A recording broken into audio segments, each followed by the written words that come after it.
we talked about Toronto. How would they bounce back from, as you called it, the uppercut that they absorbed last night? That was about as good as a response as you could possibly have. In all my years, it's one of the most amazing recoveries in less than 24 hours for this team. Look, we've been saying it all along. Any time that you bet against this team, they prove you wrong. And tonight, Shane Bieber was fantastic, pitched beautifully, great sequencing, great command the whole night. 7 different Blue Jays got hits. Their best player, Vladimir Guerrero, with a home run and errorless ball. And here he comes. Oh, Vlad Jr. is walking on over. He's going to hang with us after a big 2-run home run, was on base multiple times, doing his thing, couple hits, 2 RBIs, and he gets the Blue Jays back in this World Series, all tied at 2.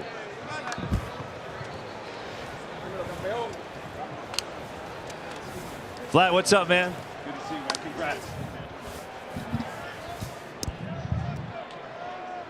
All right, so my chair just went way up here. Try to get down. I'm stuck. Anyway, Vlad, great to see you. How did you do it? How did you yourself and your teammates kind of rebound after last night and get ready to play here today? I mean, yesterday was a tough lose, you know, but we flushed it right away. And to us, it's one game at a time, one pitch at a time. And thank God we come with a W today. Vlad, now, you guys have been the best team in baseball coming back. Every time people think that you're finished, you always fight back. Where does that mentality come from, and how much confidence did you guys have coming to the park this morning? I mean, it's a 27 now, you know. 27 now, we grinder, we always positive. The first thing I say yesterday is like, I flush it, try to rest, and tomorrow we're trying to come to the first inning and trying to win the game, you know. And I learned that from a lot of you guys. And when you got that and you mind, it's not over yet. Something like today happens. Black, they were interviewing Dave Roberts. First of all, congratulations, big boy. They were interviewing Dave Roberts right after you hit the home run. And he basically said he wouldn't and sit on that pitch. Take me through that at bat against, especially against Ohtani, who had that 98 miles an hour fastball in the back pocket. I mean, and that at bat, just when I made my fastball, that was a good swing, you know. And when I hit that foul ball, I said he's not gonna throw me the fastball again. So I put my mind soft, and that's a good pitch. He hanging, we banging. Yeah. Vlad, congrats. What an amazing game, and one of the most amazing recoveries in less than 24 hours to come back. It shows the grit and the character that you've shown all year. My question, I want to build off of what Papi just asked. You know, both teams are almost sleepwalking because you can tell it's fatigued, right? Did you feel that you were the guy that had to step up in that big moment with that shot to get your team going? And how good did it feel when you saw that ball go over the fence? I mean, like I said, I just try to help the team to win. You know, and I put pressure on myself. You know, I just try to get a good pitch to him, and he gave me that pitch, and I hit it out. You hang it, you Vlad, bang it. how much juice did Bieber give you tonight? I mean, when you really needed it, he was as good as he's been since you got him at the trade deadline. He's one of the best, man. He's an amazing human being, a basic player. He's always told us before the game, I believe in you. I believe in you, you know, and when you got pitcher like that, told you he believe in us, and you got to give it 100% and give it the heart and that 2-line. But change directions here just for a second. How bad do you feel for George Springer? I mean, he's been a guy that has been on this stage and had so much success. He's one of the leaders of your team. He comes up with big hits. When a guy like that goes down on your team, do you feel like you have to pick it up even more? Like I say, I just try to help the team to win. I don't put pressure on myself. If I want to do too much, I get pressure on myself, you know. But to me, it's like he told us yesterday sorry, and I say, man, it's a baseball. Don't say sorry, you know. You don't want to be hurt. Yeah. But to me, it's like I believe in this team, man. This thing is so special. Fun to watch, man. So, Vlad, last night, obviously, it was a big celebration here in L.A. Everyone is betting against you guys that you wouldn't be able to recover. Talk to me about what happened in that locker room last night. Did anybody speak up? And what is it about this team that you're so resilient? that you're able to come back in less than 24 hours and perform like this? I mean, yesterday everybody was with his head down, you know, in the locker room.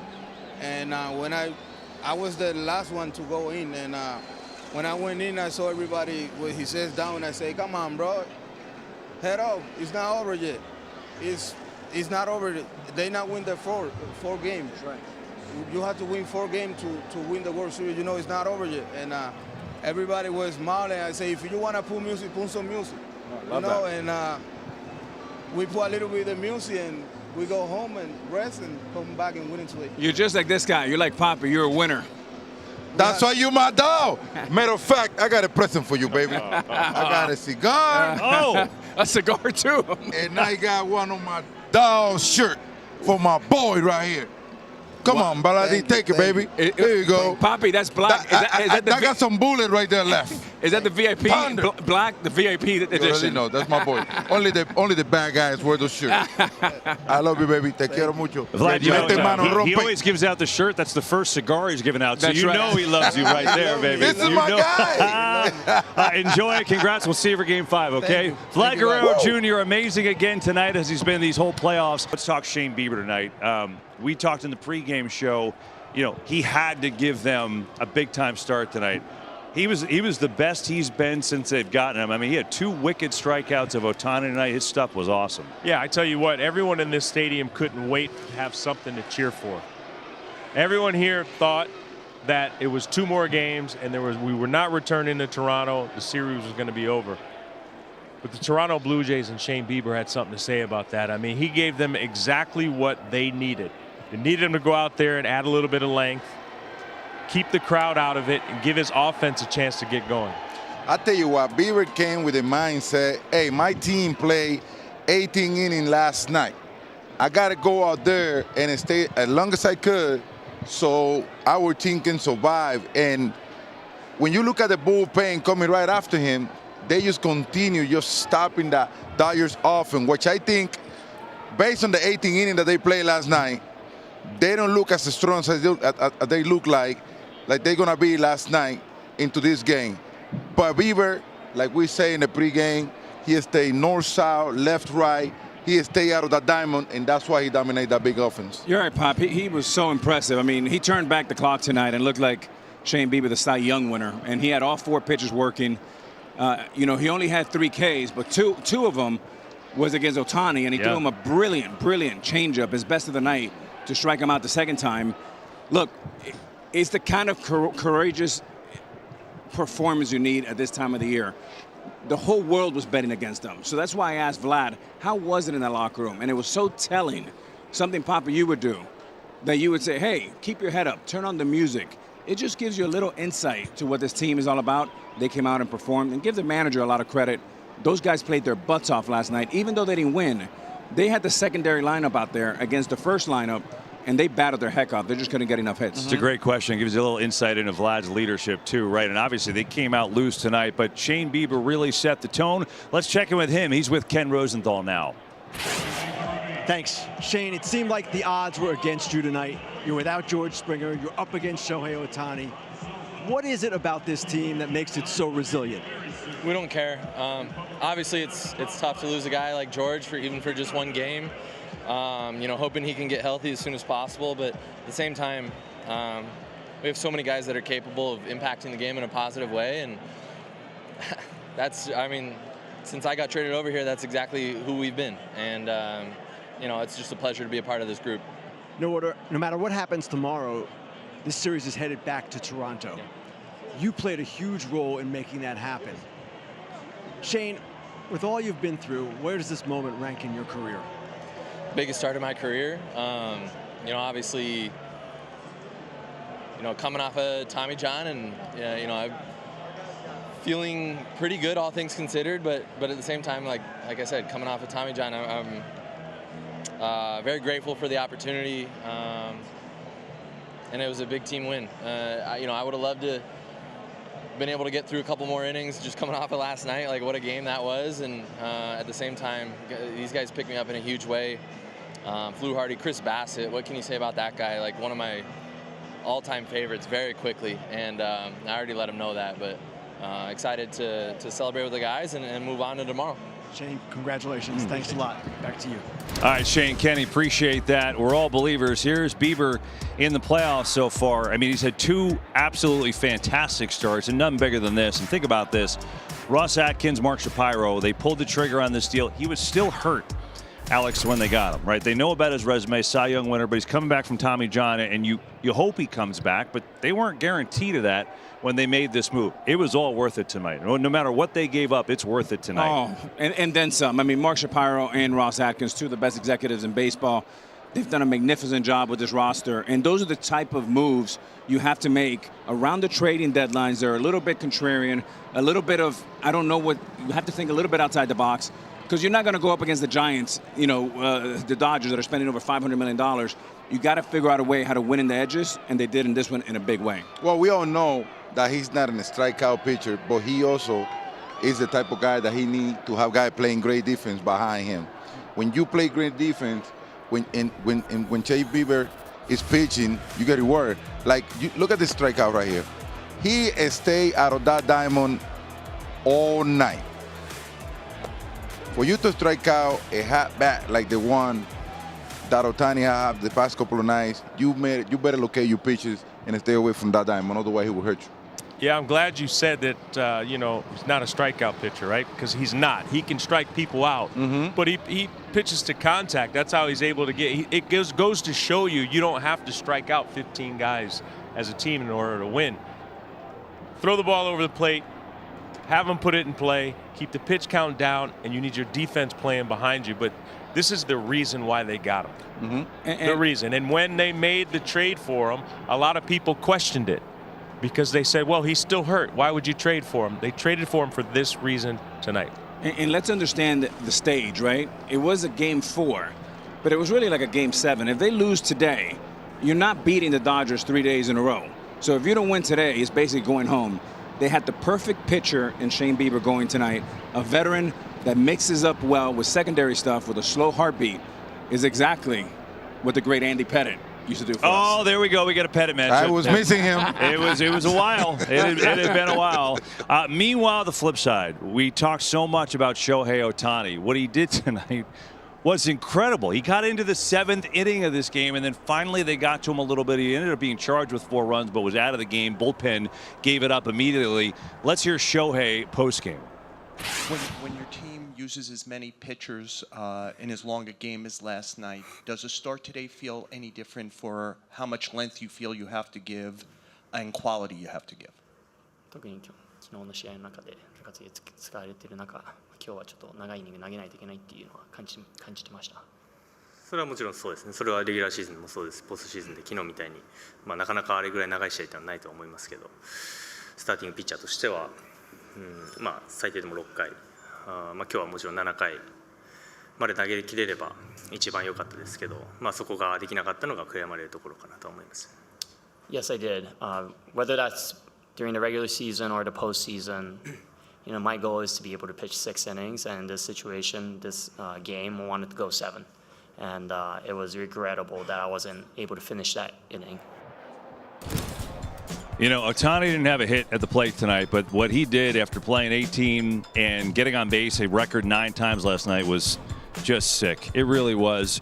You look at his performance on the mound, got charged with 4 runs. He allowed the first 2 on in the 7th and then was lifted, and the bullpen gave it up.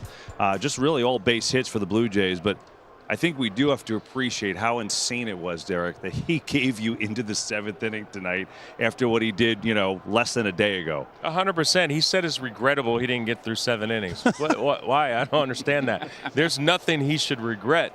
Ohtani is amazing. We thought he may look tired. He didn't look tired. No. At all. I mean, Vlad is Vlad. He hit a home run, a couple guys on base, ended up giving up 4 runs, but he did exactly what they needed him to do, right? They needed him to go deep in the game, and I think people are going to make this about, Ohtani struggled. He didn't struggle. You still have to go out and score runs. I think it's more on the Dodgers offense not being able to put together some string of hits and score some runs offensively. But Ohtani, it's amazing. Amazing what he did, and he shouldn't regret a thing. I'm sorry, but I don't care that he didn't get any hit tonight. He went into the mound and he did what he was supposed to. I mean, that lineup have 9 batters. I mean, come on, man. You don't get hit every night. The guy went and pitched outstanding out there. Even if he got out of the game and give up the bullpen, give up another 2 runs, this guy was outstanding tonight. I mean, he know that his bullpen was hurting today. And he came in after playing 18 innings last night. He came in and pitched 6 innings. I wasn't expecting him to be for that long out there. But the guy's battled through it, man. He's a trooper, man. For all the things that I've seen Shohei do, tonight was the single most impressive thing. I know as a player and playing for over 20 years, just like my guys right here, we know how hard it is to come play shortstop or third base or DH. To do what he did, look, all 18 players on the field, they were tired. You can see dead legs. You can see tired legs. Just like when you're a boxer, 15 rounds, 13, 14th round, you have no legs. But for some reason, he was the only guy out there with high energy.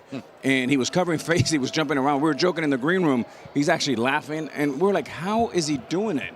And look, he was brilliant. He threw great pitches. He made one mistake to the wrong guy with a cement mixer, and it cost him 2 runs.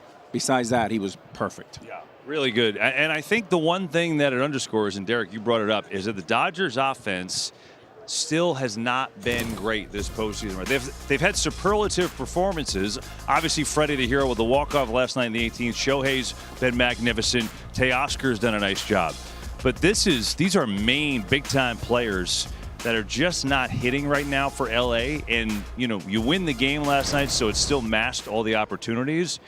I think 4 games in a 2-2 World Series, I think we're still kind of waiting to see the Dodgers offense, right? We are still waiting, but it's their pitching staff that's got them to this point. Yeah. And when I say pitching staff, it also counts Shohei because he's a hitter and a pitcher.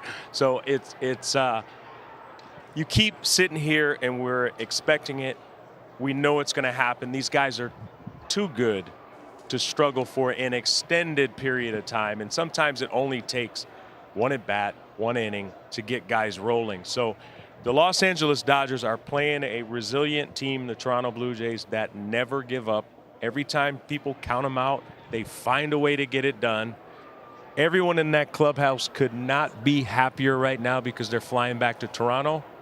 The Dodgers clubhouse did not want to go to Toronto, but now it's 2 out of 3. And Cap, there's 40,000 people tonight at Rogers Center that were pretty darn happy. Their home team is coming back. But look, we talked about this before we started, Kevin. We were kind of previewing the series, and we talked about David versus Goliath. But after 4 games, you can make, and it's not a stretch to say after 4 games, the Blue Jays have been a better team. Now, there's 3 games left, possibly. But they're +6 in runs. They have 6 more runs scored than the Dodgers. But when I look at that lineup, the one guy that you have to circle is the great Mookie Betts. Because if Mookie doesn't get going, that means that Shohei may not get 1 more at-bat for the rest of the series. And that's something to watch. I'll tell you what. You will say this. You will say, Shohei Ohtani have a hard job to do because he had to pitch and he had to hit. But he's just even more critical because if he doesn't hit, they don't hit. It seems like every night when they get going, it's because of him. Now, you have a lot of superstars in the ball club. You have a lot of professional hitters that until this point, they haven't been able to come through collectively. So, Papi, let me stop you right there. You're one of the greatest clutch hitters in October. If you're in that clubhouse right now and you see that your team is struggling a little bit, what do you tell them?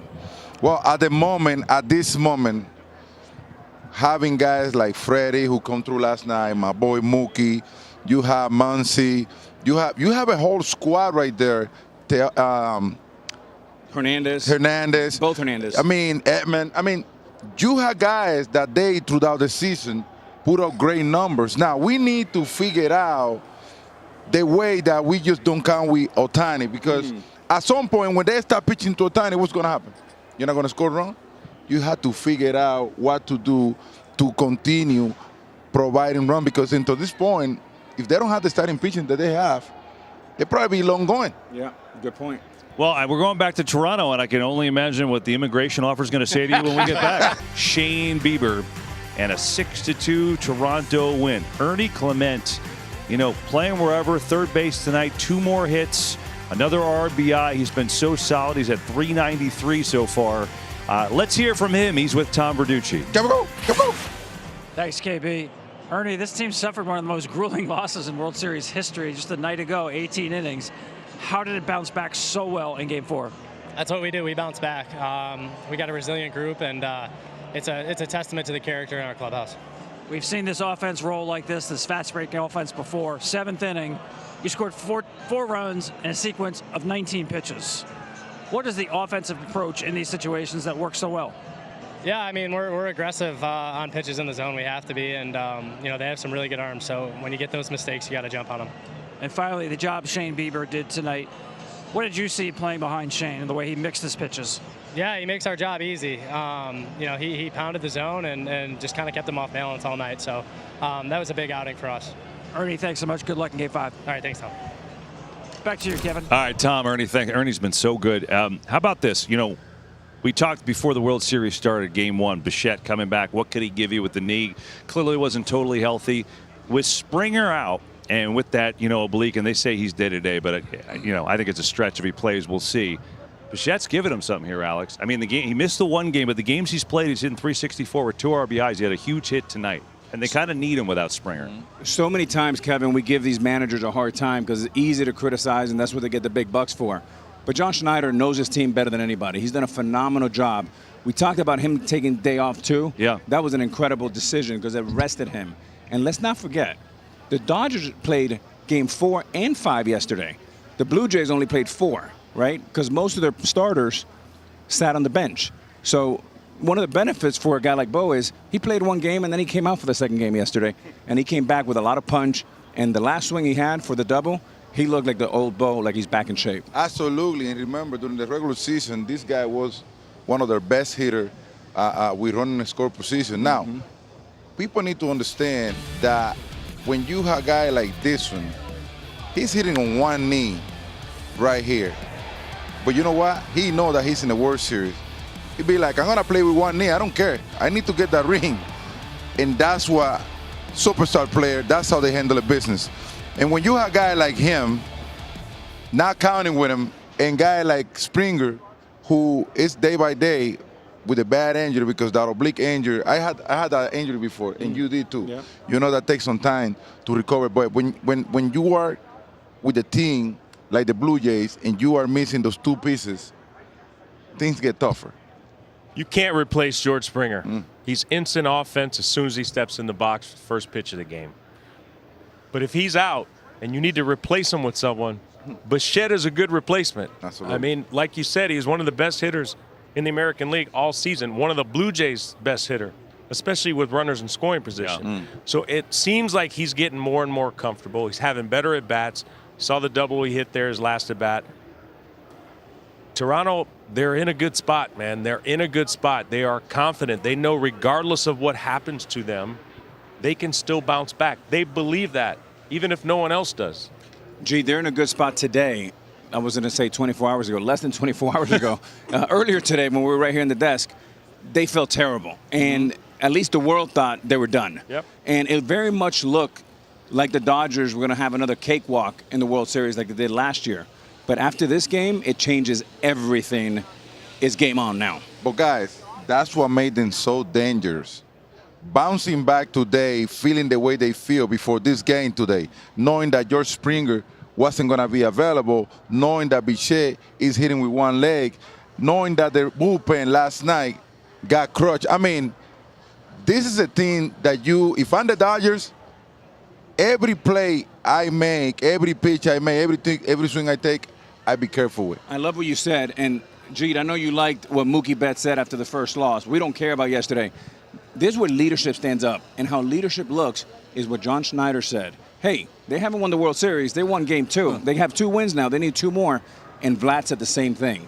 So the teams take the lead of their leaders, Schneider, Vlad, A+. Yeah, it's ironic. The last 18-inning game, 2018, the team that lost won the next game. That was right. But the Red Sox won that series in 5. This case, Blue Jays absorbed the biggest punch from the Dodgers, got back up. Now we're 2-2. Now it's a little different. The French call of Vladimir Guerrero's home run, now 7 in this postseason. That is the most in playoff history. He has been absolutely sensational in every aspect of the game.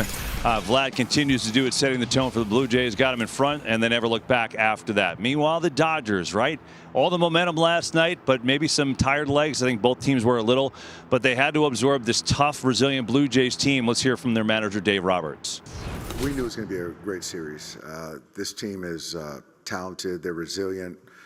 Talking about the Blue Jays, and they came back fighting. Caught an early lead, and Bieber, does what he does and used the cutter, spun us, minimized damage, limited traffic, and we really didn't get a whole lot of good swings. And conversely, you see these guys, grinding and using the whole field and putting some hits together, and obviously, the homer by Vlad and.